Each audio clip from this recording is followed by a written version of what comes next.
Apa yang harus dilakukan muslimin jika hijrahnya ditentang oleh keluarganya? Apakah keluarganya itu termasuk kafir? Karena keluarga saya menganggap saya masuk aliran sesat dengan mengikuti kajian dan berpakaian syar'i. Apakah saya akan masuk neraka jika menentang keluarga termasuk orang tua?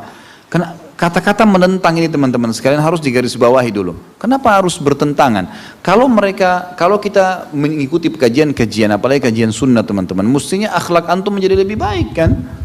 Ya. Jangan antum ikut pengajian sunnah, kemudian antum tinggalkan sunnah Nabi itu sendiri. Seperti senyum, sama-sama muslim. Ini begitu ikut pengajian mukanya abusan kantarira. Cemberut, bergaris semuanya, tidak salam, tidak lihat orang. Ini malah jauh dari sunnah, gimana caranya? Antum ikut pengajian malah pulang, malah salaman sama ibu dan ayah, malah sapa, malah bawain hadiah, malah lebih berbakti, malah lebih silaturahim dengan keluarga-keluarga. Orang-orang yang belum dapat hidayah dirangkul. Tidak ada manusia teman-teman yang diambil hatinya dengan materi, berikan makanan, berikan bantuan, ya, berikan nasihat, sapa dengan baik, kemudian mereka tidak suka, enggak ada.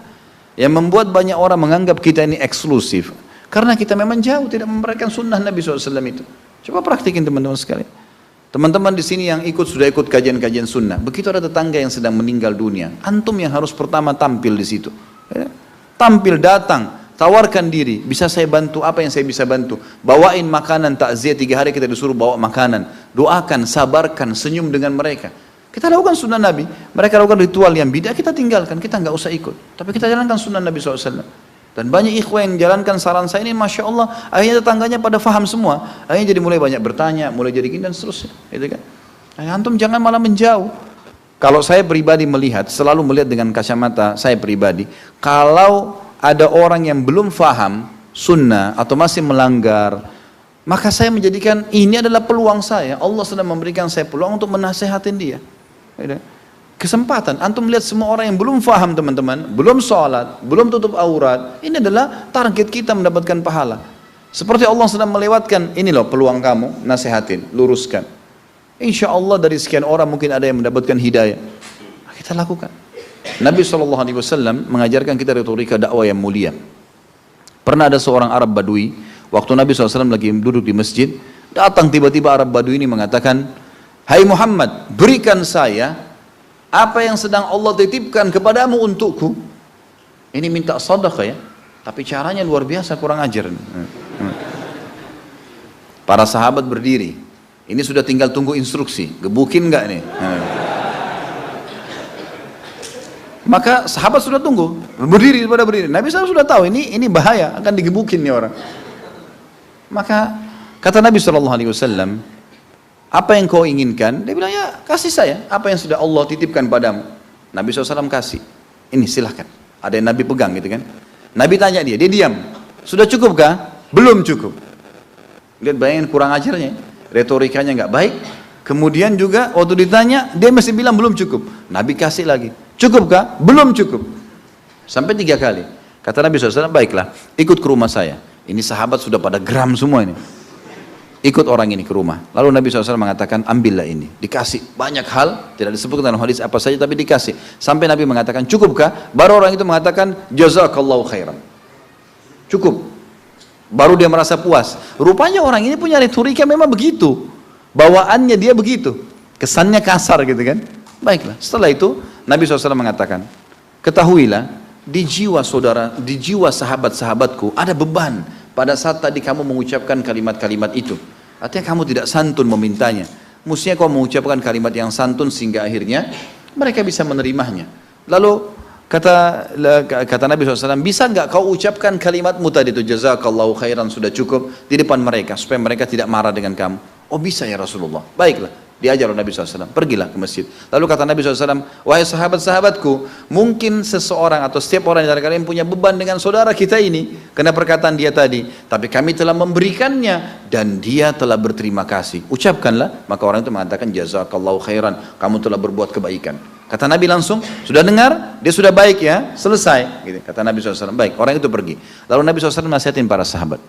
Perumpamaan saya, dengan kalian, saya dan kalian dengan orang ini seperti seorang pemilik unta Yang untanya lepas, pemilik untanya saya, kata Nabi SAW. Unta saya lepas. Unta ini diibaratkan orang itu tadi. Lalu kemudian, kalian semua berusaha mengejar mau menangkap unta itu. Unta itu lari ketakutan. Maka saya mengatakan, biarkan saya dengan unta saya, biarkan saya dengan unta saya. Pada saat kalian membiarkan, maka saya pun mengambil rumput-rumputan, lalu saya mendekatinya, kemudian dia pun akhirnya memakan dan jadi lunak. Seperti itulah perumpamaan saya dengan dia tadi. Jadi seperti itu. Kita menyampaikan, kita semampunya gitu kan. Jadi tidak perlu ada jarak sebenarnya antara kita dengan orang tua. Kalau mereka mengatakan, aliran apa yang kau ikutkan? Begini ibu, saya mengikuti pengajian, namanya pengajian ini di masjid ini. Dan yang saya pelajari, ini ada bukunya. Kalau ibu mau dengar, ini loh ceramah, ini penceramahnya. Misal ada direkam ceramah ustadznya, ini loh ceramahnya. Bisa didengarin, ini yang saya pelajari.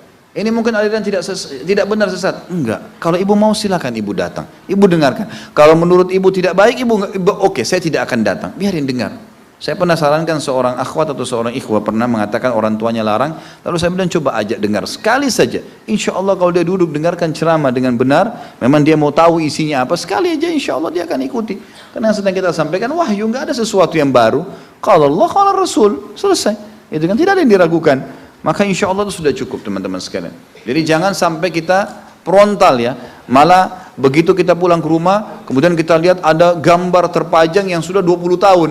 Ini turun, kalau enggak masuk malaikat ibu. Ibu kita balik ke, ini anak baru lahir kemarin. Sudah suruh pindah, ini foto nenekmu itu.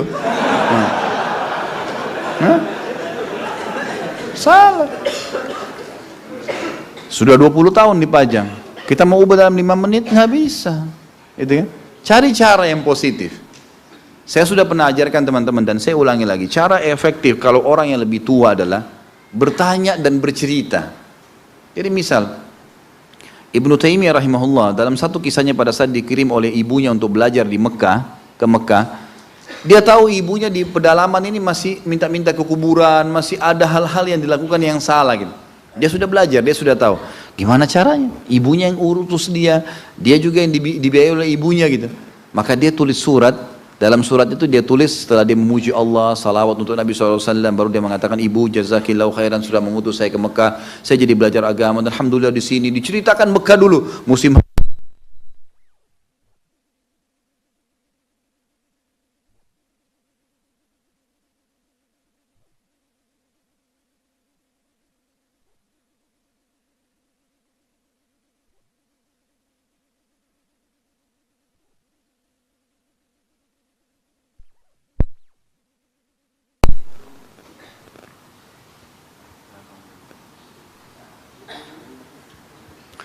Jadi dia ceritakan bahwasanya ibu saya di Mekah ini ramai di musim haji, di musim umrah, banyak orang datang. Diceritakan keadaan pasar, keadaan rumah yang dia tinggal, teman-teman yang dia bersahabat. Kemudian mulai dia masuk ke penutupan suratnya, bagaimana dia belajar. Saya baru tahu ibu, ternyata guru saya mengajarkan begini-begini dan ini dalilnya. Sampai Ibnu Taimiyah waktu baca itu terharu. Dan dia akhirnya mengetahui, oh begitu ya, dia juga baru tahu. Jadi dia bukan seperti menggurui ibunya, tapi dia sedang menceritakan gitu kan.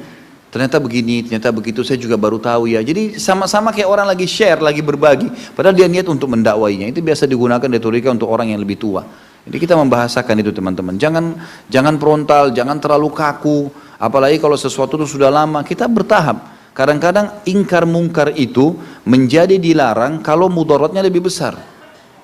Kita jangan buru-buru, gitu kan? Tetap kita doakan, tetap kita berusaha ambil hatinya orang. Kata dalam pepatah bahasa Arab, raihlah hati seseorang, maka kau akan bisa membuatnya menerima apa saja darimu. Raihlah hatinya, kau akan bisa membuatnya menerima apapun darimu, gitu kan? Jadi memang hatinya yang kita ambil teman-teman sekalian. Bantu, tetap bakti. Apalagi kalau orang sudah teman-teman yang punya orang tua, bakti kepada orang tua itu. Tunjukkan kepada mereka kalau kita sudah ikut pengajian lebih baik, lebih soleh, lebih soleha. Insya Allah tidak akan berontak. Ya, jangankan pakaian, mungkin malah dia ikut. Ada banyak ikut dan akhwat begitu ya.